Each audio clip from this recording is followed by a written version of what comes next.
Tricolor Editora Terra está no ar, o seu Resenha Express, a sua resenha de todos os dias. Eu sou o Quintelli e você está no canal Resenha Tricolor 1902, o canal que não quer ser a sua voz, mas quer dar voz a você, torcedor tricolor. Fica aí, só está começando o seu Resenha Express.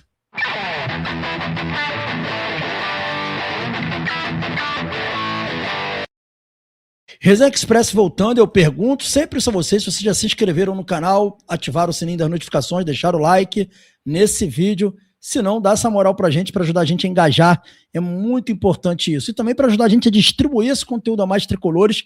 Não esqueçam do hype, o hype ajuda muito nisso. Então dá essa força pra gente, fica aí o pedido do hype e ajuda o Resenha a chegar a mais pessoas. Galera, a gente vai iniciar aqui com uma coisa que não é muito legal, né? Mas o Felipe Melo fez um vídeo, né?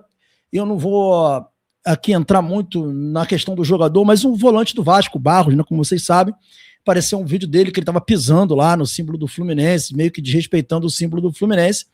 E o Felipe Melo, cara, botou a boca no trombone, mandou a real e fez um vídeo falando sobre isso, sobre essa ação do jogador que ele entendeu que foi um baita ato de desrespeito.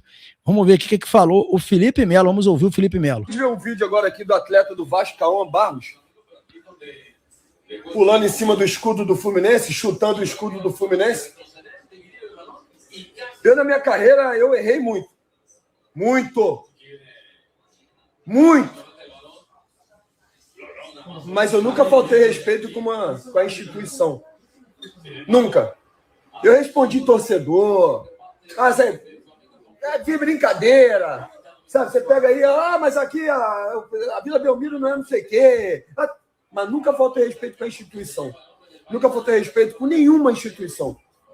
E a partir do momento que o cara faz isso aí, ele está faltando respeito com a instituição. Ele está faltando respeito com o Fluminense. Se eu estou em campo, fatalmente ele não faria isso. Fatalmente ele não faria isso. Mas eu tenho certeza absoluta que as pessoas que trabalham no Vasco não compactuam com o que ele fez. Eu lembro de uma oportunidade que eu tive, nós fomos jogar no Engenhão contra o Botafogo, e só de comemorar tinha que pisar no escudo e eu dei a volta. Isso é respeito. Isso é respeito. E eu sempre respeitei todas as instituições. De repente é por isso que eu sou respeitado também. Errei muito, rapaziada. E, Cauã, para você, que é garoto ainda, não ganhou absolutamente nada. Presta atenção no que eu estou falando com você, tá? Um ex-jogador de futebol. Você tem um potencial incrível, garoto. Você tem um potencial incrível. E eu gosto de você dentro de campo. O Diniz trouxe você de volta para o Vasco e você mudou a cara do Vasco. Você é super importante para o sistema do Vasco. Não faça isso, rapaz. Tá aí, o Felipe Melo ainda deu um recado aí pro garoto depois, né, pedindo para ele não fazer isso, enfim. Foi muito mal, né? Foi muito mal nessa, mas, enfim, tá dado o recado aí do Felipe Melo. Galera, o destino do Lelê foi selado, informações que a gente obteve de bastidores dão conta de que o Fluminense não tem o interesse de ter o Lelê no ano que vem. Algumas ofertas pelo jogador já chegaram. O Fluminense analisa, né, algumas possibilidades, mas decidiu que vai esperar um pouquinho aí. Talvez ele jogue ali o início do Campeonato Carioca para poder decidir o que vai fazer, se vai, né, emprestar o jogador, para quem vai emprestar. O Fluminense viu que o próprio Atlético Goianiense manifestou ali no fim do contrato o interesse de uma renovação, mas o Fluminense achou melhor esperar um pouquinho. Então está nesse processo aí, na possibilidade do Lelê receber alguma proposta. O Fluminense está aguardando ver se aparece algo melhor aí para ele poder decidir o que vai fazer, se vai ou não negociar o Lelê. A tendência é que o Lelê seja negociado e o Fluminense não exerça a prioridade de ficar com o jogador, tá? Isso não é um objetivo do Fluminense propriamente falando. Então o Lelê pode vir a jogar em outro clube, deve iniciar o Campeonato Carioca a partir do dia 2 e aí depois ser emprestado. É o que o Fluminense pretende fazer, a não ser que chegue nesse período uma proposta muito razoável, né? Tirando isso, a ideia é ficar com o jogador aí nesse período e depois negociar o jogador, ok? Sobre Davi Terãs, nós fizemos contato com o representante do Davi Terãs e recebemos respostas a respeito de o que vai acontecer com o Davi Terãs, porque teoricamente ele tem que se reapresentar ao Fluminense. Faz parte de um desses jogadores, né, que estão ali na lista dos que devem se reapresentar. Saiu até uma matéria no GE falando sobre isso, né, sobre a obrigação dele de ter que se apresentar ao Fluminense. Então, ele é um desses jogadores que estão nessa situação. E o que a gente recebeu de resposta, tá? O Peñarol quer renovar com David Terans. O Peñarol quer. Muito embora o Terans tenha tido uma contusão de tendão de Aquiles que o deixaria fora a princípio, até abril, o Peñarol tem o interesse de renovar. Só que o Peñarol quer renovar com condições diferentes das condições que ele contratou, tá? E aí eu não sei direito que condições foram essas, mas deve ser condições mais favoráveis, né, do que as condições anteriores. E aí a gente não sabe exatamente quais foram as condições anteriores, então fica difícil saber quais são as condições exatas para que isso aconteça, mas, de fato, David Terans, ele está nos planos do Peñarol do Uruguai, então o Peñarol tem sim o interesse de negociar o atleta, de contratar o atleta junto ao Fluminense, manter o atleta no Fluminense, é o objetivo aí do Peñarol do Uruguai, tá bom? Então, pode aparecer no Fluminense, voltar? Pode. Está ainda sob contusão, mas tudo indica que o Peñarol vai querer o jogador, ok?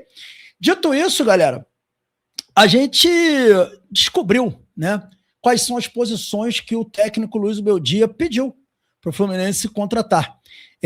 Todo mundo já sabia que eram 2 zagueiros e um centroavante. Acho que isso daí ninguém tem dúvida, né? Que são 2 zagueiros e um centroavante. Acho que isso aí está pacificado.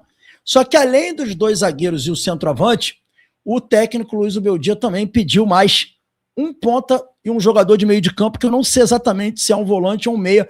A fonte que me deu essa informação disse que não sabe se é um meia ou um volante, mas que, de fato, o Zubeldia pediu 2 zagueiros, um centroavante e um ponta esquerda. Um ponta esquerda, não é um ponta direita, é um ponta esquerda. Então, e mais um jogador de meio de campo. São as 5 contratações que foram solicitadas pelo técnico Luiz Beldia, tá? O Fluminense deseja fazer o maior investimento no homem de frente e no zagueiro, um dos zagueiros, no caso o Nino, todo mundo já sabe, e um centroavante, que a gente ainda não sabe exatamente quem é esse centroavante, mas de fato são as posições que o técnico Luiz Beldia pediu, que ele está querendo que o Fluminense vá ao mercado para buscar. Então são essas 5 posições que o técnico Luiz Beldia está querendo aí que o Fluminense faça a contratação. E para fechar o Resenha Express dessa manhã, eu trago para vocês aqui por último uma informação. Será a última informação que eu vou dar aqui sobre o Thiago Silva. Eu pretendo dar a última informação sobre o Thiago Silva. Trouxe essa informação ontem no Conexão Tricolor de ontem e vou aqui trazer novamente no Resenha Express para quem não viu a live de ontem, Conexão Tricolor, que é o seguinte, galera. O Thiago Silva deixou o Fluminense, como todo mundo viu, e a gente vem tentando ter maiores detalhes do motivo dessa saída dele do Fluminense, tá? E realmente o principal motivo foi a distância da família, né, que é algo que realmente estava deixando o Thiago muito chateado.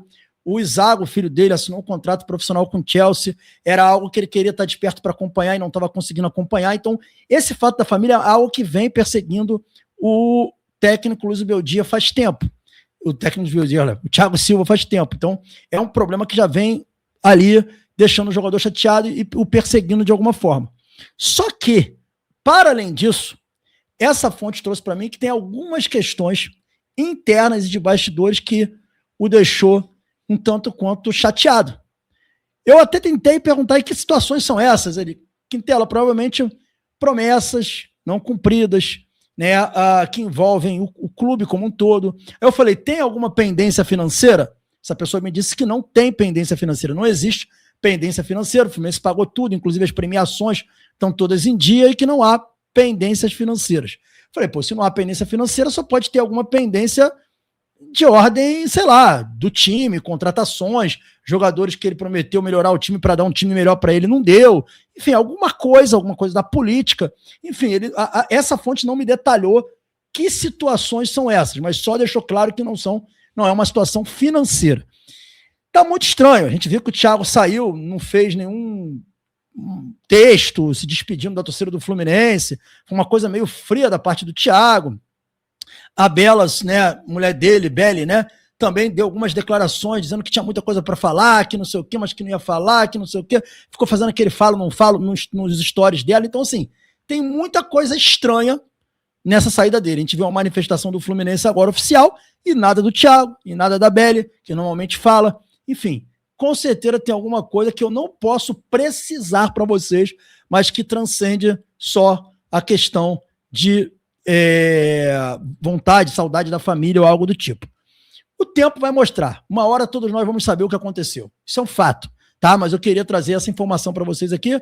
Agora, Thiago é passado, infelizmente, a gente tem que pensar no futuro e, quem sabe, o Nino chegar para ajudar o Fluminense. Beleza?